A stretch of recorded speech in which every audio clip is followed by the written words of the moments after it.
Man, it was funny, but it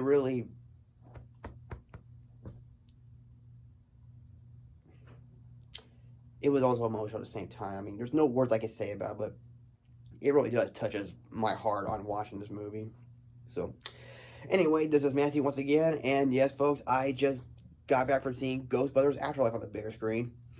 Which, of course, yes, I've already heard on Rotten Tomatoes, it's got like a 61% fresh, which I don't think is really that positive as I thought it would be. I mean, it's lucky to get a fresh, but even though I don't want to keep this SJW thing go on all because of the whole gender thing, because of the critics like that Ghostbusters movie's better, but not Jason Reitman's movie. So, but again, everyone's entitled to their opinion. That's totally fine with me. But to me, I'd rather watch this than the 2016 movie because to me, even though I respect it or appreciate it for those who like this movie and people can have fun with it, and that's totally fine.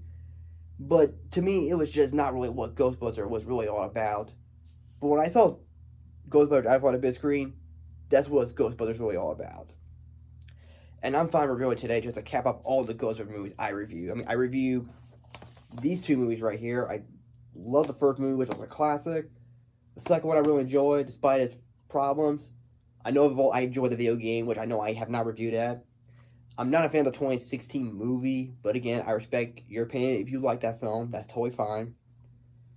But now, to reveal the ticket, I got to see it, and I loved it.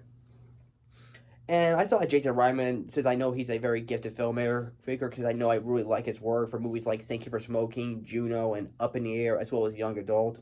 I have yet to see Toll. I do want to see that. I haven't seen his other films, but I do want to see them too. But so here, making his first big budget horror movie, he succeeded. Not only he respect the legacy of Ghostbusters, and for the fans who love Ghostbusters, but really he really did make his father proud, Ivan Reitman, and he really did. So yeah. I thought all the cast did great. I mean, McKenna Grace, which I know she's been getting a lot of rave reviews by everyone else, but really, she really is the high point of the movie. She really is a very good young female Spangler, so I really thought she was great in the role. I thought she pulled off very good. So, I mean, I love McKenna Grace. And yes, Finn Wolfhard, which we cannot forget, which, even though, like I said, I know McKenna Grace gave a lot of praise for that movie, but I feel like the other actors deserve more praise, too. I thought Finn Wolfhard, who I really loved him in the movie TV show Stranger Things. Sorry, Stranger Things does have like a movie quality, but it's actually more of a TV show. So Finn Wolfhard was really good. I thought he really does the role very well, and I thought he is very funny, and I really like his character. And I mean, all the kids did likable, all did their jobs very well. They're very likable. And forgive me for this excitement going on here as I'm trying to get the words out as I can. And I thought the new actors like Logan Kim and Celeste O'Connor, if I got her name right, who was well known for doing that movie I Saw Freaky, which I thought she was really good in it. She was really good too, and so was Logan Kim. So, and I thought they did a good job very well for how they would try to establish the characters who they are. But although it was really the Spanglers, I thought they got more of the attention. But at least there's some development from both of those two. But hopefully they explore more. They were to try to do a sequel. And I thought Carrie Coon the mom was great, and I like Paul Rudd, who was very good too. And I love Paul Rudd very well, especially I like him in Anchorman and Ant-Man, as well as Clueless, whereas Halloween 6. Not his fault for doing that movie, but just working with the wrong script and the wrong director on making that movie of Halloween 6.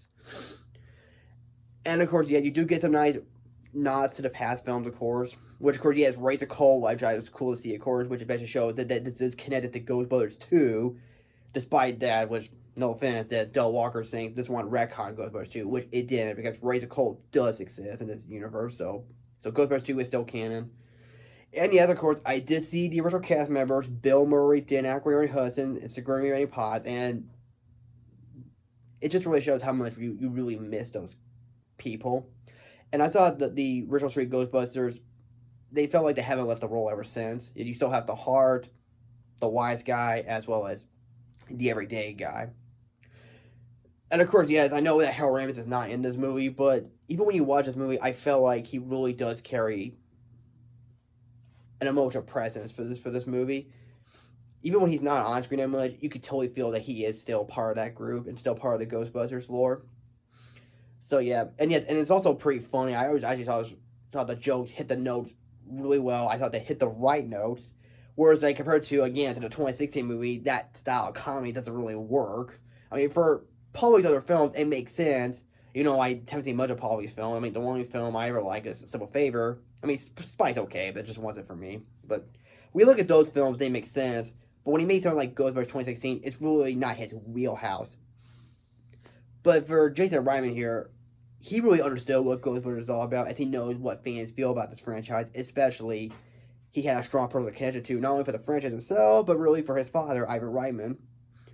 And I like the story for what it's presenting to be, and not just being a retelling of the past films, like starting with the whole, you know, they go from zero to hero, they get kicked out of university, that blah blah, so on and so forth. So, forgive me if I'm wiping my nose here.